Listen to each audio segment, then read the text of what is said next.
คือว่าได้ยินบอกเมื่อกี้นี่ว่าคุณถูกจับบ่เจ้าน่ะอันเฮ็ดอันนั้นคุณไปเจอเกิดแล้วคนหอดซื้อคนนะเขากักไว้คุณก็ให้เขาเมื่อกักเจ้าไว้เมื่อแม่อายุคนเก่ากอดคนกักเบียร์ให้เจ้าโอ้ยตายเลยกูจะตายตายกะโลละเด็กตายกากะโลเฮ็ดเวียงยังตาเวียงรอยจ้ะ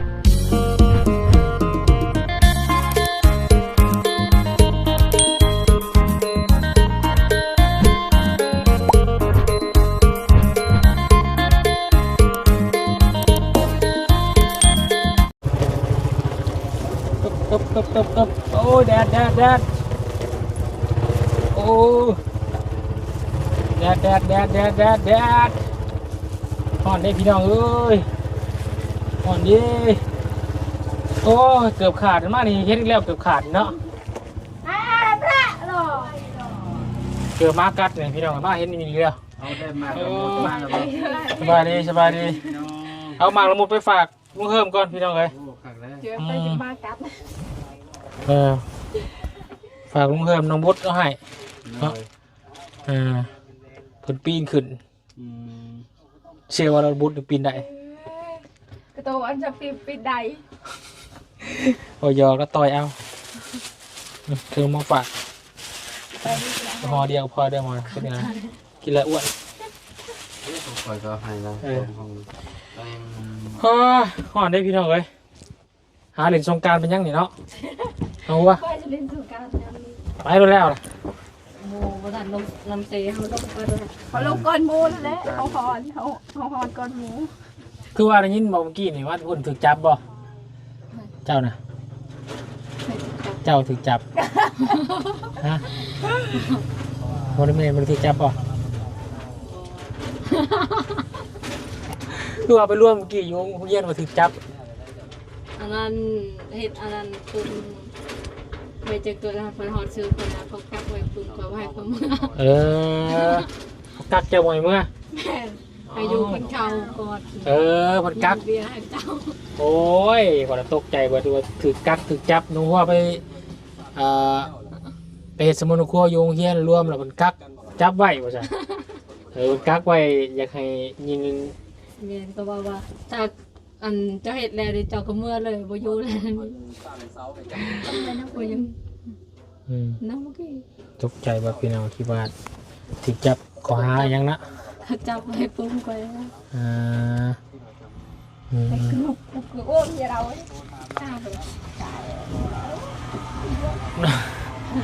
น้องวันนี้ว่าหมดถือจับบ่ฮะเราไม่ได้ไปพอเราไปชิบใช้ป่ะเนี่ยฮะเป็นยังเกือบขาดโอ้ยเกือบแต่ตลาดปุ๊บไม่ได้ครับเกือบมีครูเดียวสัมปจักเนาะเกือบคู่ใจเลยเนี่ยโอ้ยมากัดซ้ำพี่น้อยมาหัวแหละกัดมาหัวนี่แม่ไม่โลดเอาเงินเราเอาแล้วแม่หัวแบบไม่ได้ไหมมีแต่3,000 กีบอันเขาให้ติปเมื่อกี้นี่ยินตามเลยเจ้าโอ้ไม่ยินเราเพิ่นเน็ตเศร้ากีบยังบ่หมดจำเราก็ยินจกเดียวกับเจ้าเชื่อโอ้ว่าได้ใช้ค่าน้ำมันรถไปหาแม่จังเลยก็ว่าเจ้ายินยังบ่หมดเด้ว่าคอยมีเบียคอยมีเวียกสมอายมาหากันเลยนะพี่เนาะเพราะฉันได้ลาคนนี้พี่จักฮะบ่มันจะติบเด้ยินเรายินเบียไอ้เพิ่นส่งคิวอาร์ก็ว่าใส่ดีคอยส่งคิวอาร์3,000 กีบตรงนี้กายมักสลีเขาติดนี่บ่มีเงินเขาติดหนีสิโอ้คามักสลีให้บ่3,000 กีบบ่หลายมื้อนี้บ่ได้ไปขายบ่ใช่สลีขึ้นแนว2.3สอบหนึ่งบ่มีกำไรไปเอากำไรสอบหนึ่งอันใด200,000ไปใส่น้ำมันอีกเปิดไปแล้วมันบ่มีกำไรแล้ว กำไรแล้วที่ สุกี้อาร์นะ ไปขายทงเท่าไหร่60,000ซื้อสอบ2,300,000เป็นในสอบนึงได้จักทง เราอยู่กับไปสะบุญนะ อยู่ผู้เดียว จะทุ่งอ่ะลายทุ่งแต่ลึกนะเซ่บ่แม่นจะเลือกนึงเซ่ทำไม อันหัวมีบัญชีหรือเปล่าจ๊ะ โดย ไปเปิดแล้ว เปิดแต่โดนนะ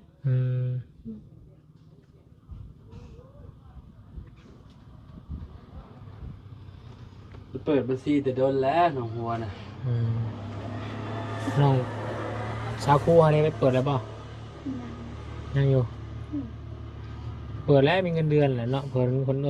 โอนเงินเดือนคู่ให้700,000โอนเข้าบัญชีเลย บ่ให้เขาเจ้าให้อันนั้นเขาให้ไปเอาอยู่โครงการ ไม่เอาโครงการเอาเนาะ แต่จูเจอนะจังหน่อยแม่ให้ไปเอาแล้วแล้วอายมึงแล้ว นี่ป่ะ นี่อายกับเลย เดี๋ยวอยู่ใส่แกงหลวงผู้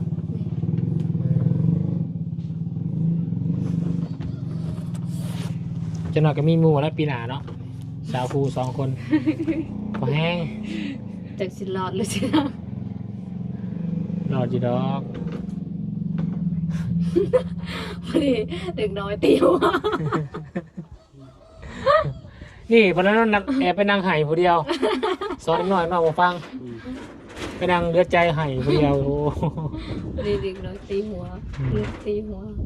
บอกฟังเลยสิ โทยานเขาตีเด็กน้อยแล้วมาเด็กโทยานเขา คือว่าเดือนใดจะเขาเพิ่มจะจบยังก่อน ผู้สาวพอสาวกันสิมาไม่เป็นกูมูอยู่บ่ เอ้าจะเป็นยัง เขาเป็นหนังสือเนาะ กอไก่ขอไข่ขอควายงงอะไรอยู่ที่ ได้ บ่ได้บ่ เอาเล่ามึงดูฮอดห้องเงิน พอดอยู่บ่ เอาบ่โอ้บ่ขาด เอาเบิ่งให้สาวคู่เบิ่งเนาะรอแม่สาวคู่ให้สาวคู่มาดีวงฟังมีข่าวแล้วสาวบันกี เจ้ามันกินน้ำไม่หัวฟ้าเบิ่งเงินเท่าจริงคน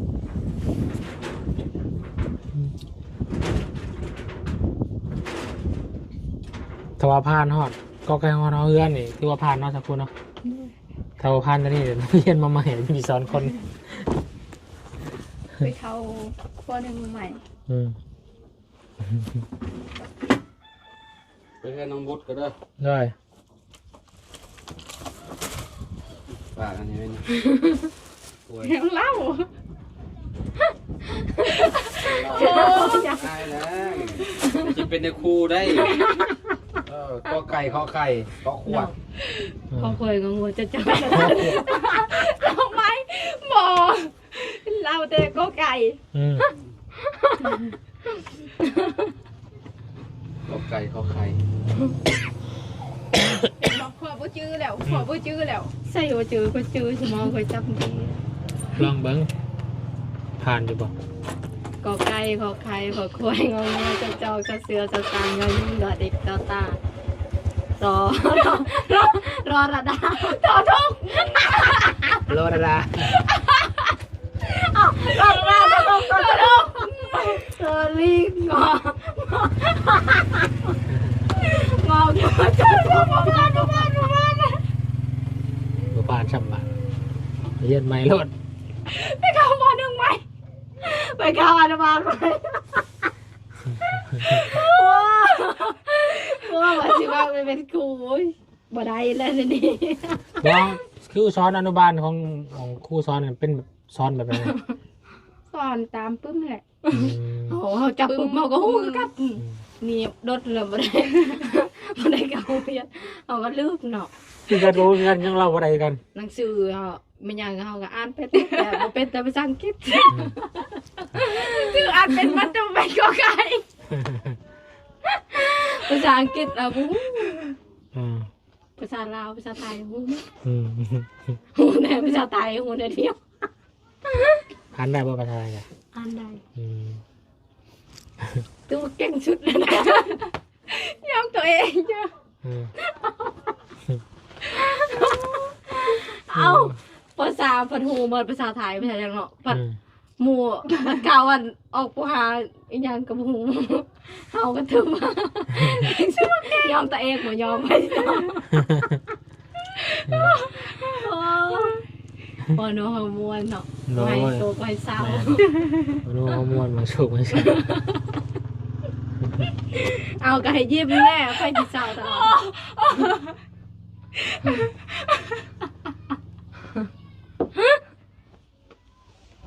เอา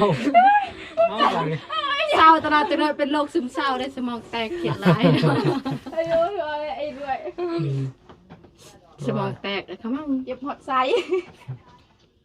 เธอได้บัตรตั้งเนี่ยสี่คนบล็อกออกบ่บ่เนี่ยโดยไผ่เอ้ยเบย์ให้เอาไปอันบ่ไม่เลยจะนอนละมาบ่น่ะเข้าไอ้เตื้อเจ้าเนาะอย่าบ่วันนี้เคยยังไม่ทันมาตัว11 โมงแล้วเนาะวันไหนเคยสิมา12 โมงอ่ะ12 โมงเคยยุ่งมาสู่คออยู่เคยยุ่งมาเคยมาอยู่เนาะเคยเข้ามาแต่8 โมงปุ่นนี้เนาะ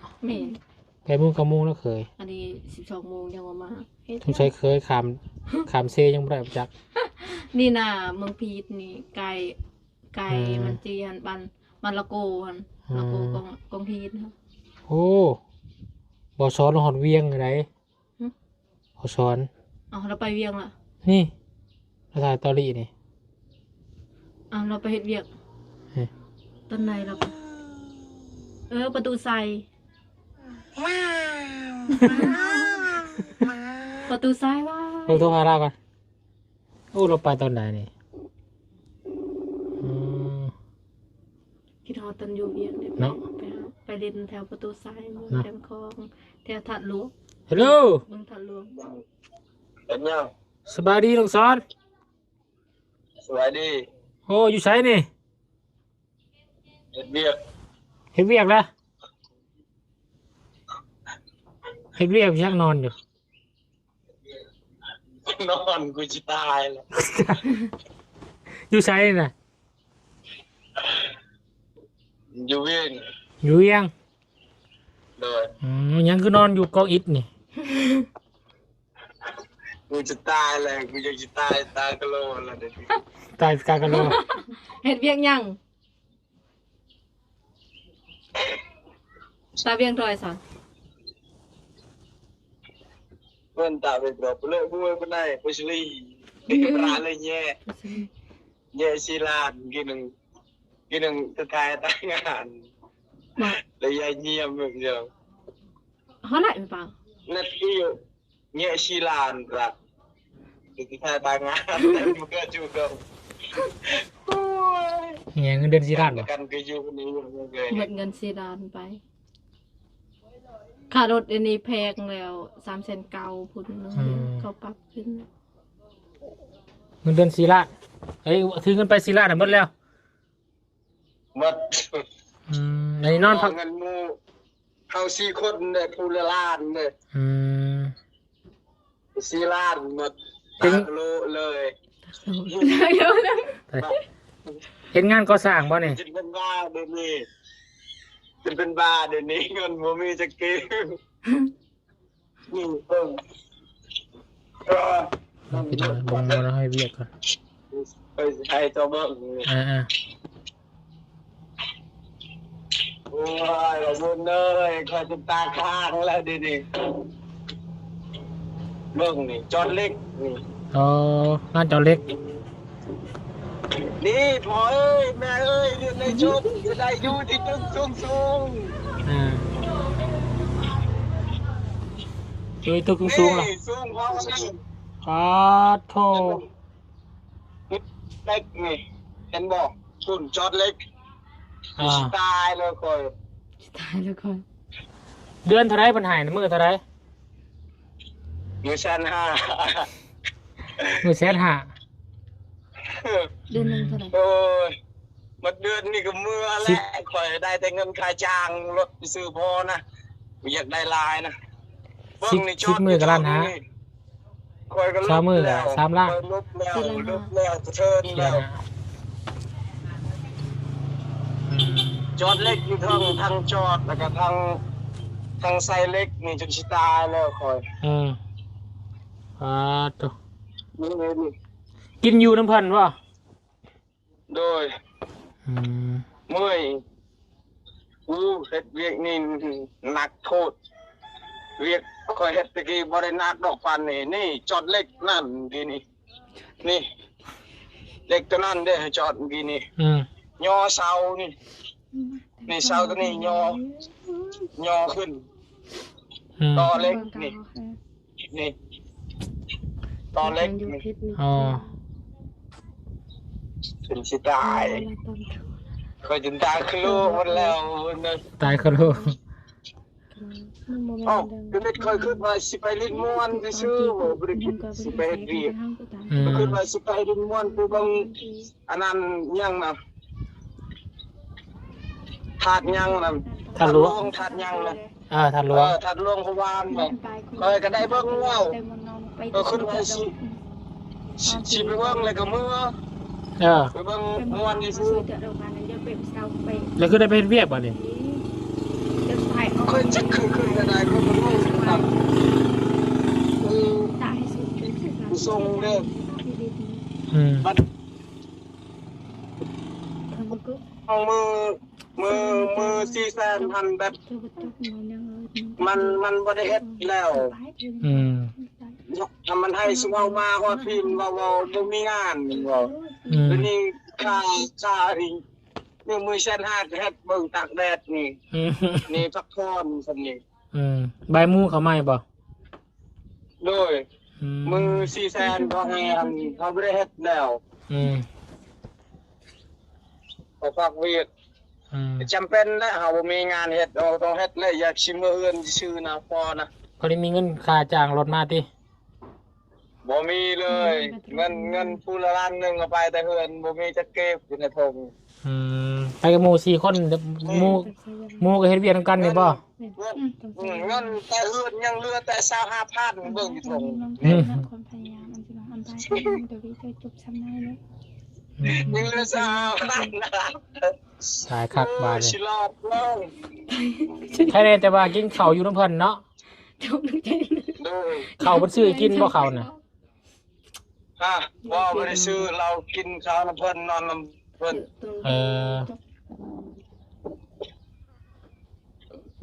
คอยอยากไปเฮ็ดเวียกอยู่พุ่นไปเบิ่งทัดลวงนั่นเลยเฮ็ดเวียกอยู่ที่เขามื้อนึง400,000นั่นปัจจุบันบ่ได้ไปเฮ็ดซ้ำแบบเขาบ่ได้เฮ็ดเด้เลยบ่มีเวียกเฮ็ดเด้มื้อนึง150,000ก็เฮ็ดถือขนาดเนาะขอบคุณเลยเขาตู้เฮาแล้วเอาหมด4คนไปอยากตายเบิ่งมีจอดเล็กจอดยังจนเมื่อยตัดเล็กตัดยังก็จะเราจะไปทำงานเลยบ่ได้ใส่ก่อสร้างจอดเล็กตัดยังต่างๆนี่แล้วก็ใส่น็อตอยู่ในเล็กนี่ใส่น็อตอยู่ในเล็กนี่แต่ตามน็อตนี่แล้วก็พุ่นขึ้นไปมัดอยู่เทิงมันนี่ก็เพิ่งจอดเมื่อกี้นี้บ่ได้ใกล้น้องจันบ่บ่ได้ใกล้กับน้องจันบ่บ่อย่าถามคอยเนาะหาจะได้ก็สู้ๆแล้วน้องเด้อยินบ่สู้ๆก็เทิดให้ไปเฮ็ดแล้วก็เฮ็ดได้เวียกได้เงินได้ค้ำก่อนอีกมาลบแล้วเขาตู้แล้วสุ่มข่อยตายครับตายคักแล้วเขาตัวแบบไหนตัวไปเฮ็ดเวียกนี่ตัวเพชรเวียกนี่เขาว่า ชุมเจ้าไปเดี๋ยวคอยสิห้ามมื้อนึง400,000แล้วว่า ก็เลยเราไม่ได้ไปหับหรือเราบอกอีกเติมว่าบ่มีงานเฮ็ดงานหมดแล้วก็เลยเฮาแบบบ่มีเวียกเฮ็ดเด้ก็เลยเฮ็ดเวียกนำเขาอีกมีชั้น5ก็เฮ็ดจำเป็นแล้วกระเทือนแล้วเนาะไปเราบ่ได้เวียกเนาะเฮ็ดต้นราคาถือกระยามันถ้ามึงสู้พอนะบ่ได้คิดหยังหลายนะไปทันลุงตายย้อนเด้อหักเงินน่ะเพิ่นจ่ายแต่ละมื้อละ150,000แม่นบ่จ่ายเป็นเดือนมาเดือนนี้มันจะได้มีเงินตายคักบาดนี้เนาะสิมาก็มาบ่ได้เฮ็ดงานเพิ่นก่อนเดือนนึงเพิ่นจะจ่ายเงินถึกเข้าตู้ตายชุมเฮาเบิ่งเฮาจะนอนหมดอยู่ข้างโลกมันได้คิดว่ามื้อละ400,000เนาะสุดท้ายได้เฮ็ดมือฉันหายสัตว์โอ้ยเอาก็จะสิตายแล้วนี่แดดนี่จังน้อยก็ประมาณ1 โมงก็เฮ็ดแล้วแดดนี่ลึกเลยนี่เบิ่งโรงแรมนี่ง่ายคือบอกโรงแรมใหญ่ใหญ่เนาะเมืองหลวงเนาะผู้ใหญ่เนาะหากะเห็น3 เทื่อนี่ไปอยู่นี่หากะเห็น3 เทื่อ3 เทื่อนี่ไปลุกเนาะแล้วนี่เนาะลุกฮะลุกตายแล้วเอาสู้ๆแล้วน้องเด้อจะได้กะจังโทรหาใหม่